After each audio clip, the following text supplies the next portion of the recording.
Well, a successful organization is one that is able to promote from within.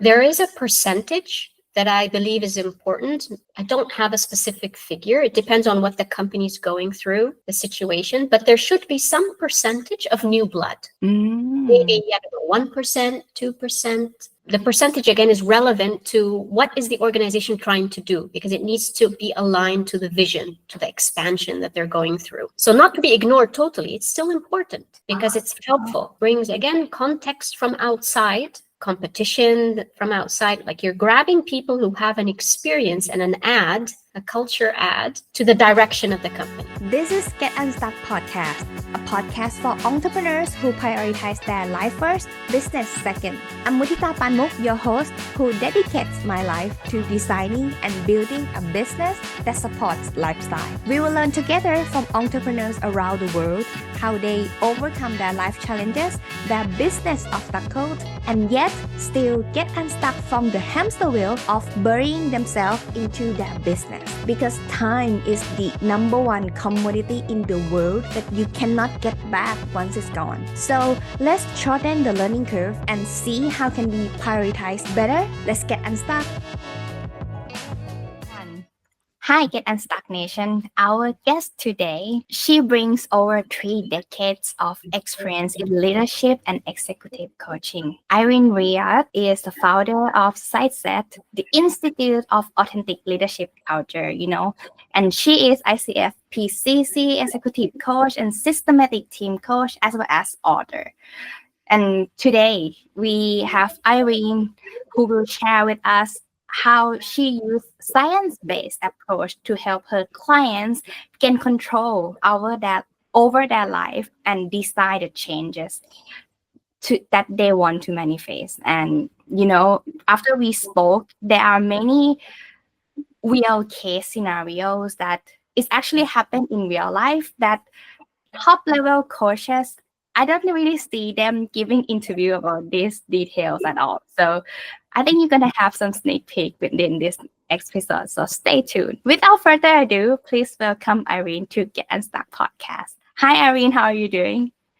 Hi, Mutita. Thank you. Thank you for the beautiful introduction and having me on your podcast. I'm so excited. I told Irene that at the very first time I looked in your website, I'm captivated by every word on your website. It so inspired me. Thank you.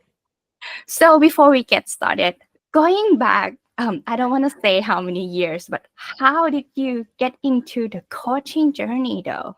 Yes. So that takes me back, I was calculating 17 years ago. Gosh, almost 2 decades.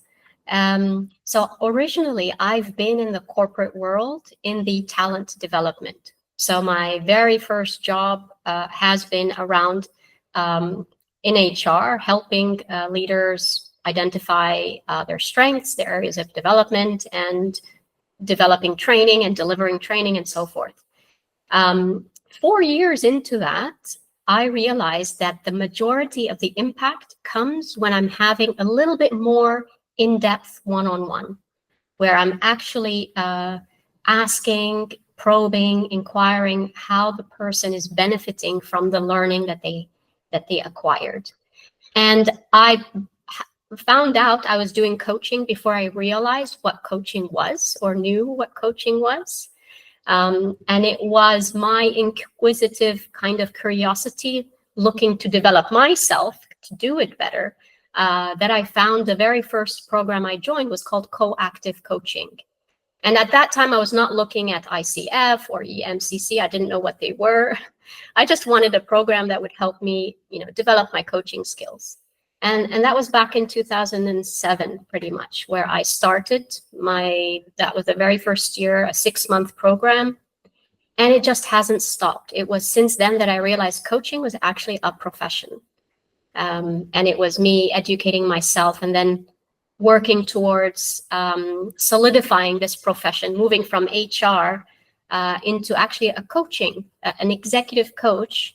And I'm assessed, I'm monitored, and I file every 3 years credits to be able to be reaccredited.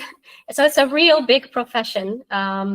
following ICF in the US and EMCC in Europe as a coaching profession. I haven't stopped since and moved into that more. I know PCC is not that easy to get into. It took so long. Yes. So from HR, why you chose to leadership and executive coaching area? Like there are any other area of coaching as well, but why these particular areas though?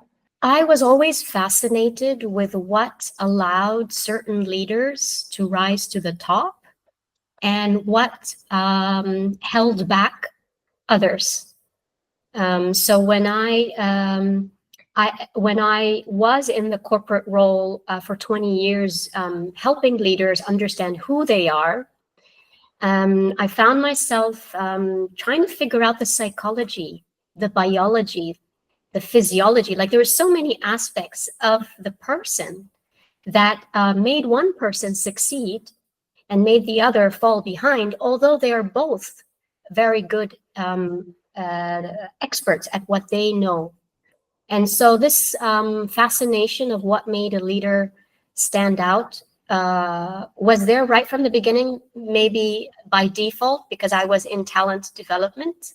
I was part of my role was to prepare the next leadership pipeline for the CEO position. So CEO and the C-suite, and it wrapped my head around how do we actually measure it, and then how do we develop it. And so executive coaching became kind of my expertise because at the top senior levels, there's other requirements, specific ones that allow a leader to be present, to have influence, to have their personal brand, something that allowed executives to shine versus other kind of coaching which could be related to other areas, maybe family, love, relationship, or other kinds. You mentioned that each level of leadership also have a different details of it. Yes. So managers who would become like new managers have a different skill set to start to learn, because they move from being the person who does the work with their hands to becoming more leading people, where it's a totally different skill set of relationship. When they move up and then they become leaders or managing other managers, it gets a little bit more layered. So you're looking at how do you actually lead teams that have teams. And so there's an understanding, maybe on a deeper, not maybe, really on a deeper level, as you go higher up, your emotional intelligence needs to be stronger. Your cultural intelligence needs to be stronger. Your mindset needs to be also a little bit more holistic or systemic. You can see systems. And so as you go higher, depending on the level or the layer in the organization, there's different areas that could be topics in the coaching journey that the leader may not know of or may find themselves in conflict with, that the coach, it would be helpful if they experienced being in a corporate at that level, can help the leader connect the dots of what is missing or what could help them move forward. So it's like climbing the corporate ladder, right? But like, let's say since they just like a manager, how can they know that they can climb up? Like, how can they know that, okay, how can we know, let's say, I'm not sure I'm going to use we or they right now, but are we a real leader in this organization? What are the criteria that we have to consider ourselves in this organization at least? The very first thing is, can the manager feel that they are leading themselves? So self-leadership is really the basic, and sometimes it's overlooked. People think they have self-leadership, But what that means is that they're able to manage themselves in times of chaos, in times of uncertainty, in times of changes. How do they actually bring their full self without feeling overwhelmed, without letting emotions override them? Now, once that manager or that person who's becoming a manager feels that they can manage themselves, they really understand what ticks them off, what excites them, what motivates them. The second level would be, how do they work with relationships? Because when they get into a manager role, the question about being a leader or not will have to do with how much time does the manager focus on developing the relationship, developing the environment. We say in coaching that the relationship itself is like another entity. How is that relationship being cultivated? So then the manager is focusing, how can they build trust? And if they like to work in an area where it's about relationship, then they know that they're a manager who likes to lead versus just managing the tasks or delegating the work. If the manager is enjoying that bit where it has to do more with the relationship, the impactful relationship, the one that influences people to follow a vision, if they start also to find enjoyment in creating a vision, creating a direction, being more strategic, so looking at the long term versus the day-to-day, then they are more likely to be climbing that ladder of a leader versus becoming an expert, which there's nothing wrong with it, but it's just, where is the path that best suits what you love to do. You mentioned something offline about job versus work on daily basis. And I really like the way that you describe about what makes you joy on what you do. So actually, what is the difference between job and works for a person, really? I love that question. So I see the job as the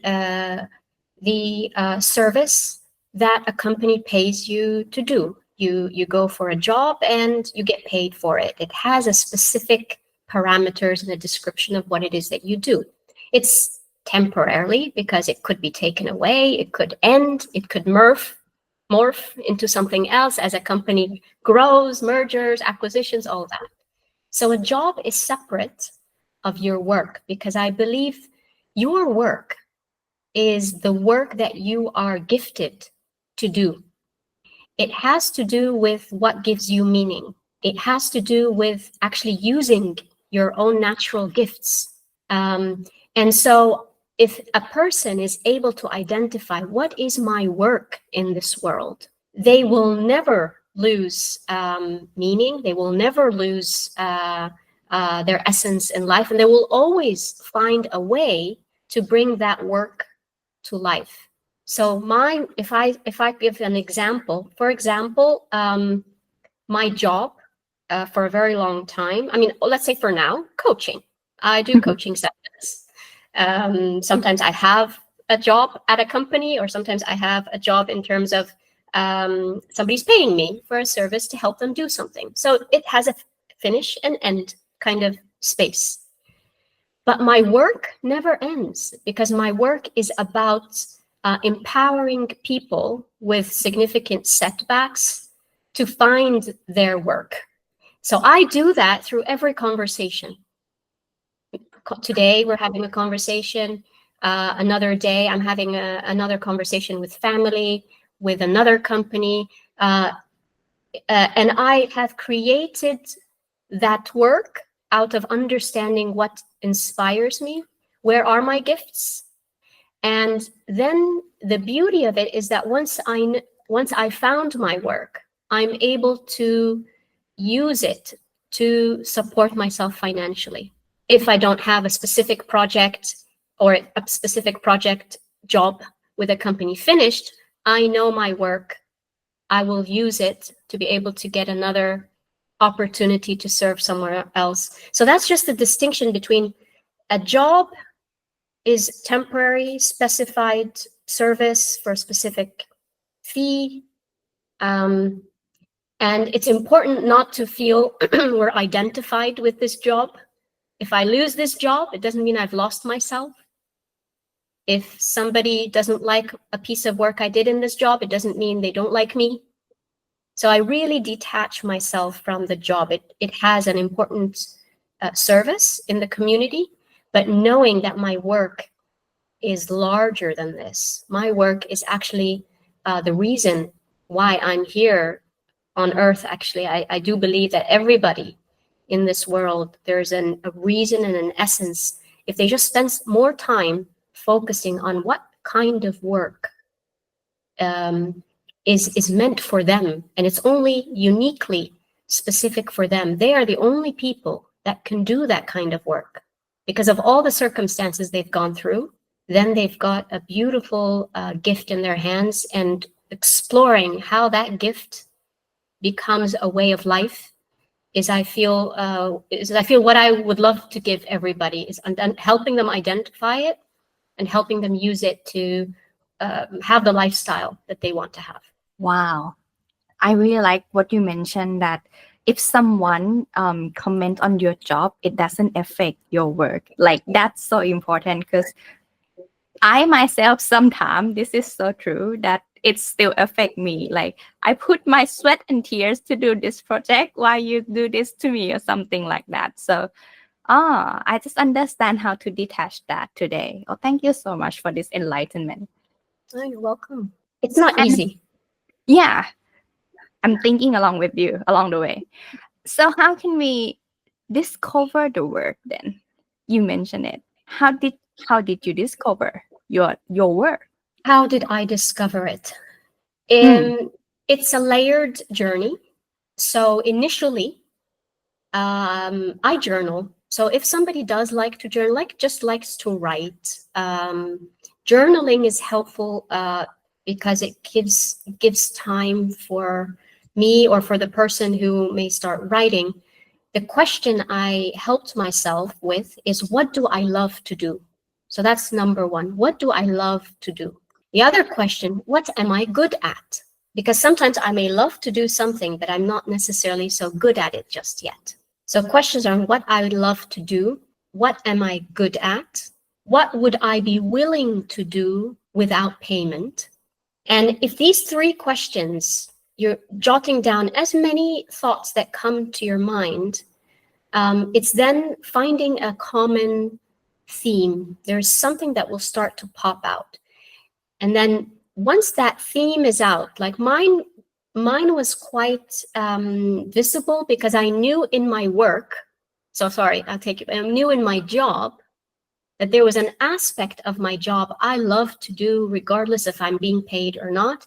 And that was having those deep conversations. I did not know it was called coaching. I just enjoyed the deeper conversations. And when I sat with myself, what do I love to do? What is it that I can do well? And what is it that I would do without payment? It was having deeper conversations that kept popping up. And for you and for everybody who's listening, it's just finding maybe something that will kind of connect the three. And then it was a decision for me to invest in myself, to get the training, to get the practice that I needed. And it was a little bit of trial and error because I went into some training. I wasn't enough. I did another bit. I did something else. So there is a little bit of experimenting. You need to experiment because sometimes you think it's something that I would love to do.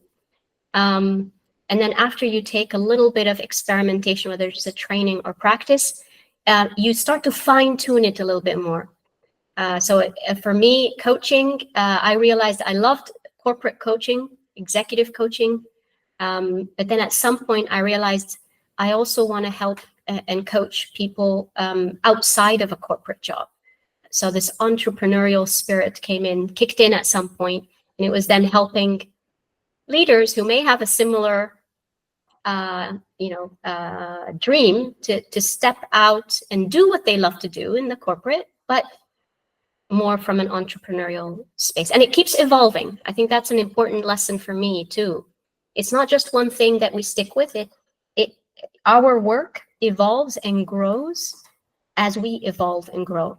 But start where you realize there's passion, there's a bit of strength and desire to do it, even if you're not paid. It's like it become your life work that you decide that this is something that you are going to master at, and then you keep evolving over time, isn't it? Absolutely. I love how you just phrased it. Yeah, I just digest it after you say.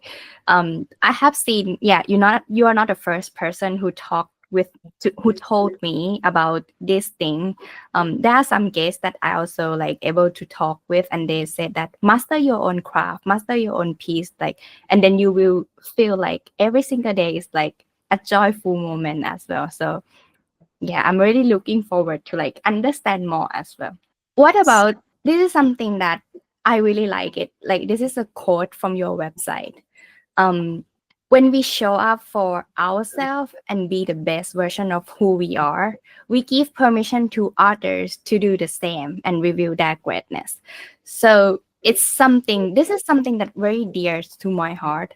My company is so in alignment. Like, I move, they move, or something. I stick, they are like back me up. Like, this is the culture that I built. I just share with you the background story. I had a car accident 2 years ago. Yeah, and I couldn't walk. So I couldn't walk for 2 years, basically. So I had a recovery time for 2 years. So it was up and down. Like, this company is still existing without me that present. And the whole team still showing up and keep things like intact, even though I'm like not 100%, because like totally winky. Wow. So this is somehow a test whether or not we create the right culture that you want to live with or not. So for you, I really want to know your experience about coaching leaders. I just think this way by myself, though. No one tell me, because I'm like, I just want to work this way. I'm just don't want to follow anyone. That's how I create this way.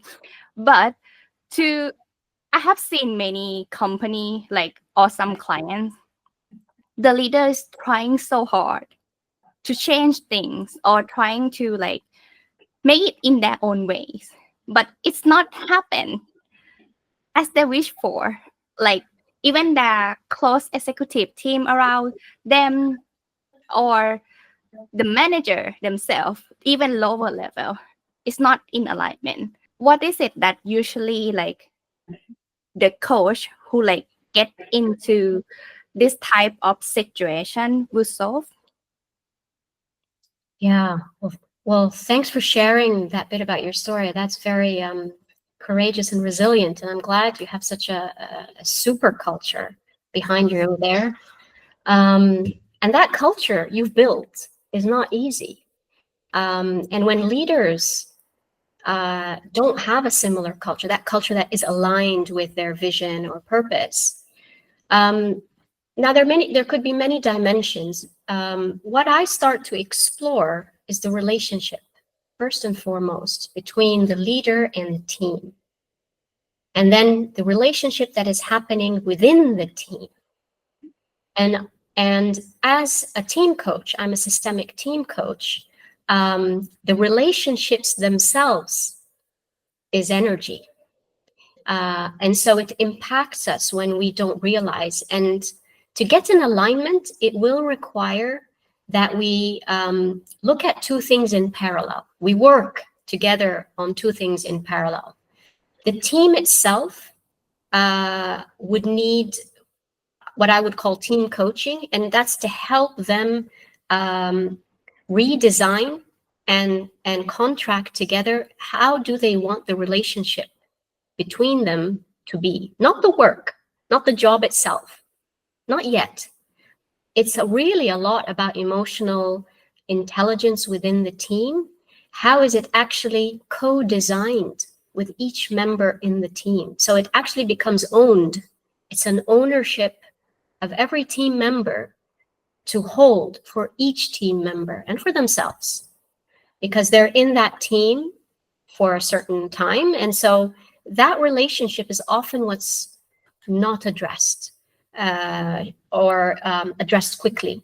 And it takes time. So doing some sessions and also having some kind of analytics, psychometrics, some analytics that helps us just see where are we today, how is the relationship described today, tense, overwhelming, fast-paced, whatever. Some analytics gives us some terminology to use. And in the sessions, it's helping the team design together how they're going to work together. What would, if that relationship was another person, how would they describe that relationship in the team? So that would be one layer of work that takes some time. At the same time, it's working with the leader of the team to help him or her be one step ahead. And that may mean starting with the leader initially first to understand who is the leader in terms of their strengths, their personality traits, their desires. Just, again, there could be some analytics, psychometrics that just help us get a kickstart. But then there would be some individual executive coaching sessions that help the leader start to think about the relationship that he or she wants to design with the team. And then having those two come together, we would do sessions where the leader and the team are together. And there would be different topics in terms of what is our stress response as a team, as an individual? What is our conflict response as a team and individual? So there could be some topics, but the culture means relationship. What are those values, beliefs that we want to create? And it's important not to let it be someone else's responsibility. Mm. It's not the leader's responsibility. It's when everyone on the team feels responsible, has ownership of that relationship, will the culture shift. And that may mean also a little bit slower pace, slightly slower pace, because you've got to pause, have these conversations. Cannot be all go, go, go. As much as we'd love it, it fires back. Yeah. What about in case they want to bring someone new on board? Okay. In that perspective, I know that onboarding and also qualify the right fit is Yes. not as easy to find culture fit this day. Between culture fit and culture add, which one is actually more important regarding to team leadership? So you're hiring someone on the team, or you're hiring a leader? Who is the onboarded? On the team. Let's put on the team first. Yeah. It's an interesting question. Culture fit or culture add? Yeah. Well, I think they're intertwined. They're very intertwined, because I like the culture add. I'm trying to kind of connect with myself right now. I feel that finding and understanding what I would add to the culture, what does the team need, so that I can bring that, new energy or new blood.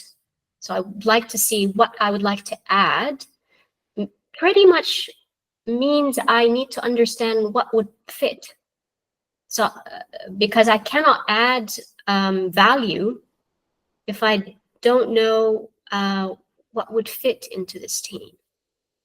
So that person is supposed to be a fixed person, yet has something new as well. If not, why we add them on, right?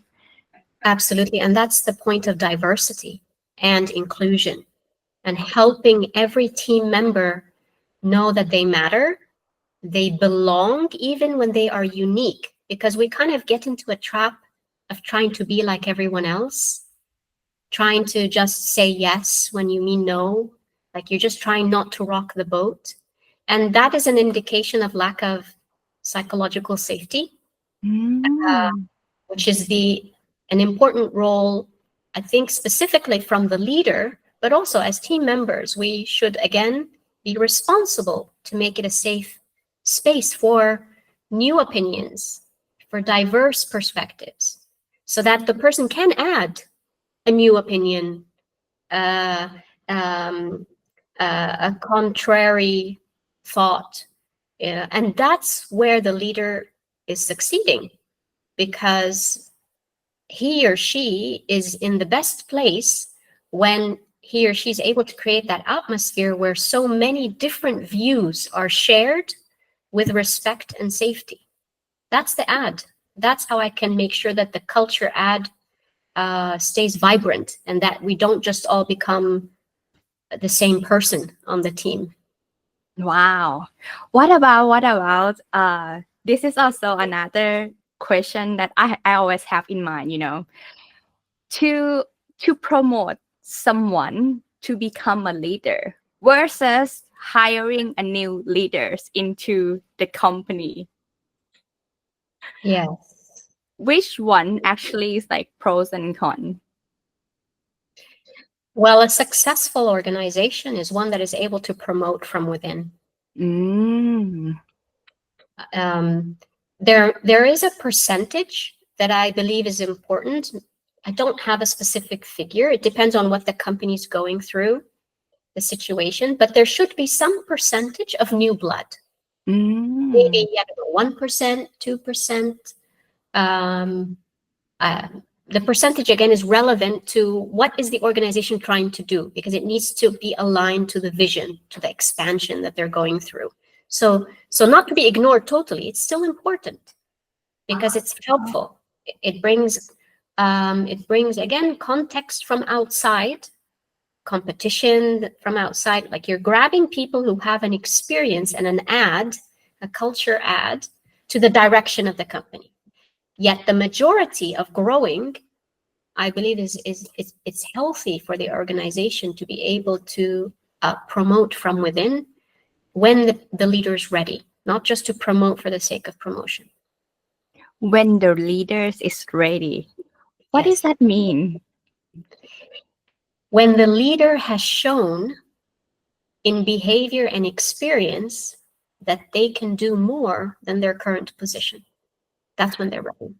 That's like when watching a movie and the air is waiting to be to the throne or something.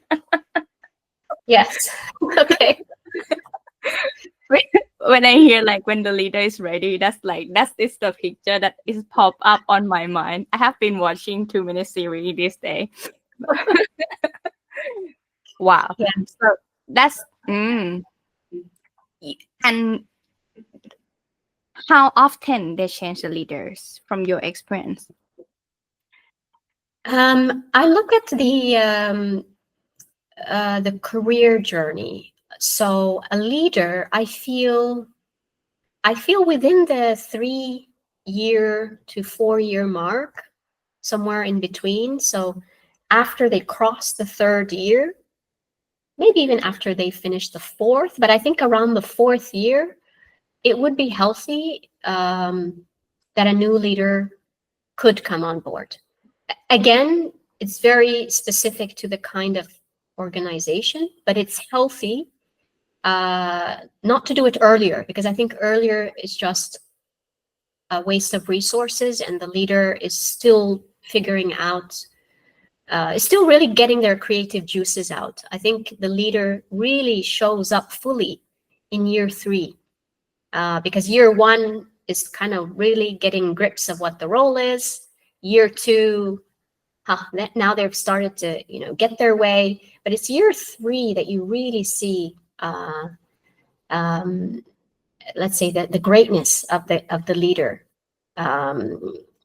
obviously under the right supervision, under the right conditions. So if they're not given the chance, if they have a very micromanaging boss, 3, 4, 6 years won't make a difference. But I'm assuming that the leader at that level is able to do their work. Usually you see it in the 3rd year. And then so 4th year, they could be looking at where they're moving next. You bring in fresh blood into that role. The greatness of leaders or something that exceed expectation of their bosses or the higher up, could that be the legacy of themselves that they're going to leave for their work? How can we know that this is something that we are going to build as our life work or legacy? Love that question. So I see legacy in the perspective of what am I leaving in my people? So, and I believe by the year 3, 4, when you're really, you know the job in and out, you're now in a place where you have more decisions and you've got more influence, and you're showing up at your best, still learning, still growing, that others are experiencing you more, and that what you are leaving behind is the culture you've built, the systems, the relationships that you've nurtured, the other leaders you've helped grow, and that's the legacy. So when you leave and you move on, whether it is in the organization, just another department, or move just up, or however you move within the organization, you are remembered for how you did your work, not what you did your work, like how you actually did the work, what you left in people's minds and hearts. And of course, it could also mean certain projects you finished, certain systems you've put in place. But oftentimes, when you're 5 years down the road, 10 years down the road, if people remember you, then you've left a legacy, and you're living a legacy somewhere else. So you've left your mark. I hope that I've answered your question, unless I've moved away. But I think that's how I see legacy is something that you're identifying with how much you influence the people and the whole culture where you're at. Yeah, that's definitely what I asked, because it's something that is all from your quote actually. Be you, come home to your work, become a legacy. I'm just keep quoting your website because I love the wording so much. And this one also, we empower the best human-centered leaders in the world. How human-centered leader means to you? Human-centered leadership is leadership with a sole purpose. And what that means is that when it comes down to interaction, regardless of the work, so there is, a job to get done, but when I'm down to a relationship, I'm speaking with my team member, I'm talking soul to soul. I'm talking human to human. And so that requires that leaders are actually aware of their own vulnerability, of their own areas that need growth and development, of their own setbacks, of their own challenges, because that's what makes us humans. We're not machines. And so when I'm in touch with my own areas of growth and struggle, and not from a negative side, but from an appreciation that I've been through a lot, from an appreciation that, gosh, life could give us a battle every now and then, but I'm still on my feet. Like, this is human. And so when I'm dealing with a conflict at work, a project not going on time, things will pop up. I look at that work, that job, as something separate from the human that I'm talking to. And so I bring a balance. As human-centered, I check in with how that person is doing. And I don't mean you need to get personal, just understanding how is the stress impacting them, how is their workload, where is their passion today, just understanding them as a human, soul to soul. And then how can that person, human, work on whatever that needs to be addressed right now? If it's a low performance or a project behind, what is it that they can do, and what support can the leader extend to them, or maybe the team extend to them? And so the leader is always in their mind balancing the value of working with human beings versus I'm working with a machine that needs to produce, I don't know, if you need to stay up late, you stay up late. And there's a way of looking at humans as if we are here just to produce some kind of ROI at the end, and that's it, life is finished. It brings that balance. And in our in the coaching work that I do, I actually educate as well within the coaching, because I provide like a blended solution. I don't just do the coaching session itself. I offer like a well-rounded kind of package. So it has a little bit of education where they start to understand their own mind, their own body. And even if they've gone through some trauma or setback or something that they've struggled with, I'm also licensed as a trauma recovery coach to work with that very professionally, gently, within the coaching sphere, not therapeutic. Now coaching actually uses trauma recovery understanding, the neuroscience, what's happening in the mind and body, so that the leader can see that they are not invisible to it. We all have it. If they recognize it in themselves, they're kind to themselves, they'll be kind and recognize it in the other person and work towards those goals. It doesn't give an excuse to them, but then we work towards these goals more intelligently with a good plan versus just the hard work, push, shove, and drive kind of hustle. So in case anyone want to work with you or want to follow your work, where can they reach out to you then? Yes, please do so on LinkedIn. My profile is there with Irene Riad, my name, or my website. Please contact me on SightCET, www.sightcet.com. Also, Instagram is available. These are the main three ones. Please reach out to me anytime. So I will make sure that all the links will be around here, as well as in the description and the show notes. So everyone, I know that there are many good stuff that we have listened along here, and I hope you take notes. But if not, you can check on the show note as well. So thank you so much for joining Get Unstuck podcast today. I learned a lot from you. Thank you so much for your time. Thank you so much, Mutita, and thank you for the time with your audience. Have a great day ahead. You too.